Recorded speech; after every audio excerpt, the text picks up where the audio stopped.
के तपाईँ सोच्न सक्नुहुन्छ नेपाल जस्तो देशमा यति धेरै ग्यास छ भन्ने? दैलेखको जमिन मुनि लुकेको छ यति ठूलो सम्पत्ति जसले हाम्रो देशको आर्थिक नक्सा नै फेरिन सक्छ।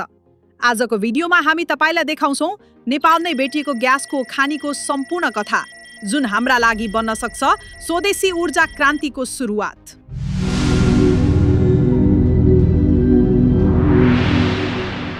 चीनको सरकारी जियोलोजिकल सर्वे कम्पनीले दैलेखमा पेट्रोलियम र प्राकृतिक ग्यासको अन्वेषण गर्दै आएको छ र यसको प्रारम्भिक प्रतिवेदन नेपाल सरकारलाई बुझाइसकेको छ। यो रिपोर्ट अनुसार जलजले क्षेत्रमा मिथेन ग्यासको विशाल भण्डार भेटिएको पुष्टि भएको छ। सन् 2021 देखि सुरु भएको ड्रिलिङ कार्य हालसम्म 4000 मिटर भन्दा गहिरो गरिसकिएको छ र त्यहाँबाट लिएका नमुनामा करिब 1 अर्ब 12 करोड घनमिटर मिथेन ग्यास रहेको प्रमाणित भइसकेको छ। यो त केवल पहिलो ड्रिलिङ मात्र हो।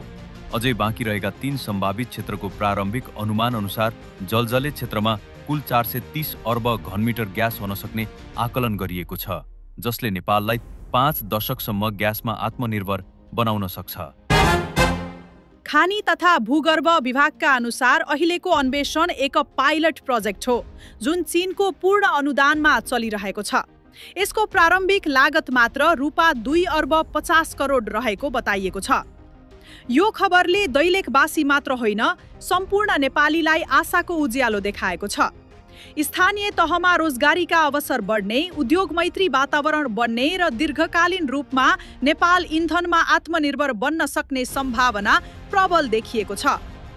यसबाहेक नेपालले इन्धन आयातमा वार्षिक अर्बौं खर्च गर्दै आएको सन्दर्भमा यो परियोजना सफल भयो भने विदेशी मुद्रा बचाउने र राष्ट्रिय अर्थतन्त्र सुदृढ पार्ने दिशामा एक क्रान्तिकारी कदम साबित हुन सक्छ। यो खबर तपाईलाई कस्तो लाग्यो? के नेपाल ग्यासमा आत्मनिर्भर बन्न सक्छ?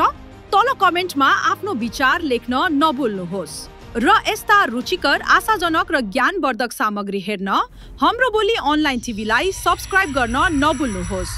बेल आइकन थिच्नुहोस् ताकि यस्ता युगान्तकारी समाचार तपाईले कहिल्यै छुटाउनु नपरोस्।